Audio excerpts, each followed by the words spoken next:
I'm really going to put my money where my mouth is as I talk about one of the doctors that works here now, a gentleman named Dr. David Kays. And Dr. Kays and one of his patients has joined me now.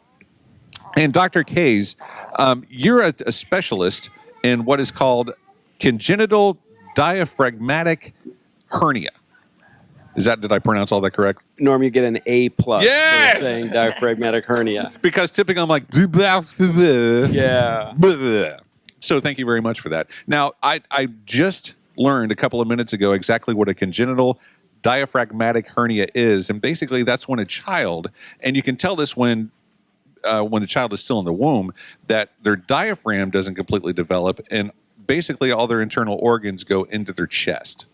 Yes, this is a birth defect that's usually diagnosed at the routine 20-week ultrasound. And in that situation, the ultrasonographer will see that the heart's been pushed to the other side. And the reason that's happened is the diaphragm, that muscle between the abdomen and chest, hasn't formed properly, and intestine and stomach and spleen and liver can go up. And nationally, it is a very important disease that results in a lot of heartache and a lot of lost babies. It sounds like it. As a matter of fact, prior to you doing what you do, I was told that most mothers are told to basically terminate the pregnancy because there's a very little chance of the baby being.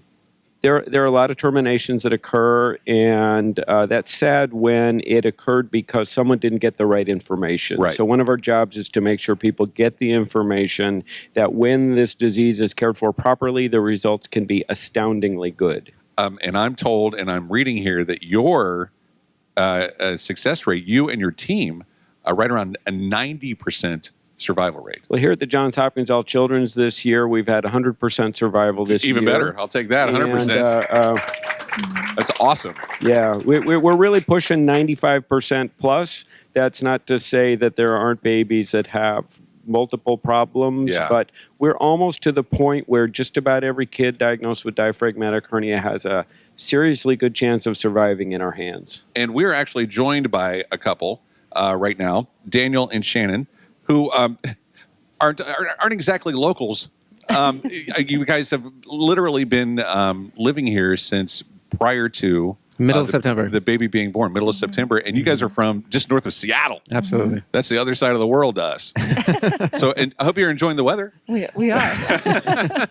So tell me, Daniel and Shannon, how did you find out about All Children's down here in St. Pete and Dr. Kays? Well, as Dr. Kays mentioned, at our 20-week ultrasound, we identified that Noah had CDH, and of course, we were terrified at that point. So we started a very intense investigation into what options we had to give Noah the best chance of survival.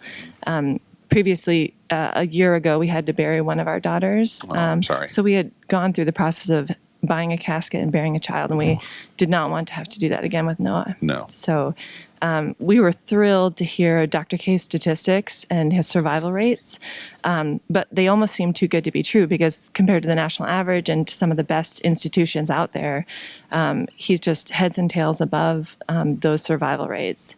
And so we did a thorough investigation and we traveled around the country. We visited Philadelphia and Cincinnati and San Francisco and obviously Seattle, and then talked to 4 other institutions. And then we came down here to visit Johns Hopkins All Children's and meet Dr. Kays. That's awesome. And Dr. Kays, you're new to this hospital as well, correct? Yes, I've been in Florida for 24 years. I was at the University of Florida in Gainesville, but came to the Johns Hopkins All Children's Hospital just about a year ago. Good timing. Perfect. It's fantastic timing. I don't want to bum you out or in any way, shape, or form. But was the other baby the exact same thing? No. Okay, so it was a different situation. Different situation. Yeah, it was unexplained cause. But that. I'm sorry that you had to go through that, and I know that you didn't want to go through it a second time. By all means. Now, I have to ask, how is Noah doing today? He's doing amazing. Is he? This is unbelievable. It's unbelievable. Noah came out of the hospital after 35 days, and the national average is just for babies that survive. And his severity he was not an easy baby in terms of his survival. survivability rate.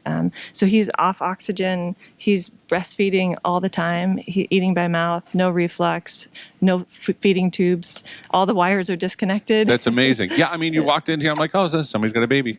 Then I read, I'm like, oh my gosh, this all really happened. Now Dr. Case, as I read through this and I was talking to Catherine also, you want to do this, start this procedure pretty much immediately after the baby is born, correct? It depends. It's one of the things that we've researched heavily and made advances in, and that is this disease is a spectrum from less severe to very highly severe.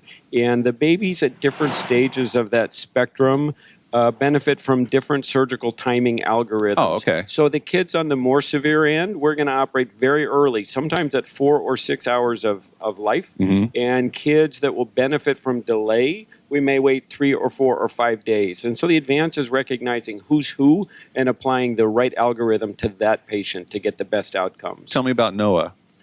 So Noah had a right congenital diaphragmatic hernia, which is the less common form, and it's a little bit of a wild card in that those kids can look like X and turn out to be Y, meaning they sometimes break the rules. But we looked at Noah when he was born. We felt he had a good chance of benefiting from delay of surgery. Okay. And we did that, and it worked out well for him. But the second day was a bit rough, which we sort of expected. He was pretty darn sick, but we got through that scary second day. And then it's kind of no looking back. And I think it was funny. I was listening to Shannon saying, it's like the results here were too good to be true, too good to be believed. And then I hear her talking about her child. And it's kind of like, it's too good to believe. Okay, tell me, Daniel and Shannon, about day 2. So Dr. Case had actually prepared us that day 2 is a day that generally is not a happy day. And I was sleeping beside the bedside that day. And before I knew it, we had 7 or 8 nurses storm in the bedroom at about 2 or 3 in the morning. And his sats were dropping, his saturation levels were dropping, his heart rate was dropping. And he was just failing really fast and for no real explainable cause.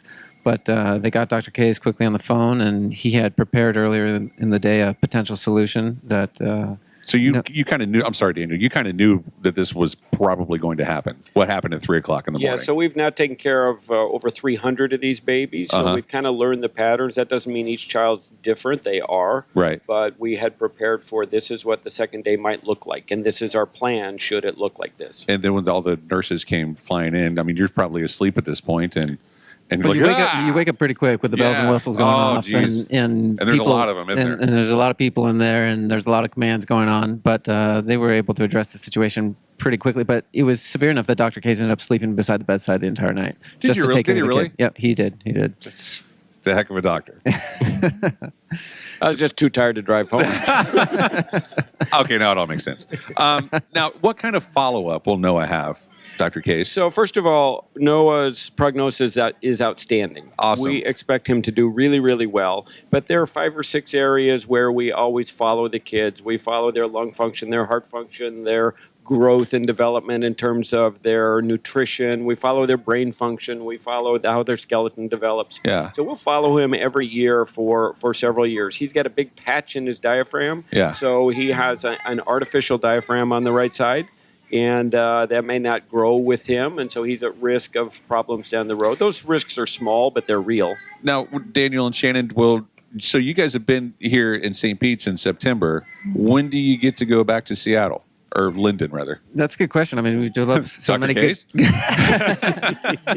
good relationships here. It's almost like you want to stay, but the time is coming. I imagine we'll stick around for another 6 or 8 weeks or so, just to have some good follow-up with Dr. Case and his team.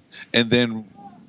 Okay, what would it be out of the realm if, like Dr. Case said, you know what, I think I'm going to take a vacation in the Northwest this year, and I'll swing by and see how Daniel and Shannon and Noah are doing. That's more than likely. That's it, is it? We hope so. My daughter actually lives in Seattle, so I can awesome. see this happening. So now, would you do a house call, or would they? Oh, absolutely. I was hoping to have dinner. Show up with your little black bag. And, how's everybody doing? Now they would obviously go to a hospital there in Seattle, and you would meet up with them there, or if this would happen, or did they have to come all the way back to St. Pete's for the follow-ups? Or I mean, well, they will come back yearly to get some of the testing that would only be available here. If you got to go somewhere. That's we right. go around the world for it. Absolutely. You know, and we talk about this disease and the things we're doing. I think we need to also honor these parents who really are outstanding people and just went around to find what they thought was the best. And they couldn't be more gracious, loving, and wonderful parents to work with. What would you tell Dr. Caves? What would you tell our listeners who aren't aware of this diagnosis and treatment? Why it's so important to call up that phone number and become one of our monthly Miracle Makers? Because you're going to travel around and teach other people how to do this, correct?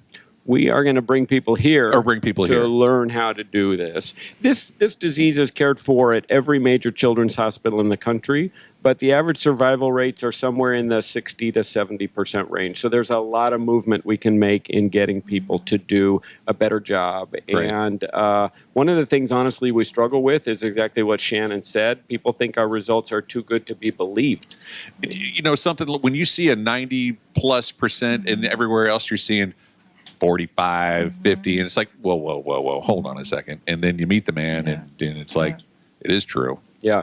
But for the listeners, we hope you gain some level of excitement about what we're doing here at Johns Hopkins All Children's Hospital and the way we're reaching out to have an impact not only in the Tampa Bay area, but beyond that, as this hospital really shows its national presence. Yeah. And the donations that come here really help to take care of these kids from things that make their lives a little bit better, things that make the parents' lives a little bit better, to new equipment that keep us cutting edge. There's education. Absolutely. Yeah. These dollars are very, very important, and I see every day how they go to help these families and these kids. Daniel and Shannon, if you could just say a couple of words about All Children's and your experience here, what would you say?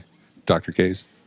Dr. Case would be number one, I would imagine. Oh, yeah, absolutely. I mean, we came for Dr. Case and his staff, but we've had an amazing experience. The nurses have all been top notch and have really shown a dedication not just to Noah, but to our whole family. Yeah. I mean, they've just embraced our whole family and have just been inspirational. And we cannot be more grateful for all of them. They're super, super cool people here. They really are. They're like a family. I mean, we've been with them for 9 years coming down here, and a lot of the same faces, and they're just the most wonderful, wonderful people you ever want to talk to and hang out with, let alone, have your child, be in the hands of. So thank you so much for sharing your story. Thank you. And Dr. Case, thank you for your continued efforts and awesomeness with, babies like Noah. It's amazing. It really is amazing. 1-800-270-8642 is the phone number. 1-800-270-8642. Call up that phone number and become one of our monthly Miracle Makers. And my daughter asked me earlier because she had some friends that wanted to donate, but do you have to do the $15 a month? No, absolutely not. You can donate $5, $10, $20, $100, whatever you want to do. One-time donation. By all means, call up and make those as well. And we're going to be back in just a little bit. We got more interviews. We got more people to talk to. The number 800-270-8642. The Walmart and Sam's Club folks are waiting, and we'll be back. We're live at All Children's Hospital, Johns Hopkins All Children's Hospital, live in St. Pete's for US 103.5's Radiothon.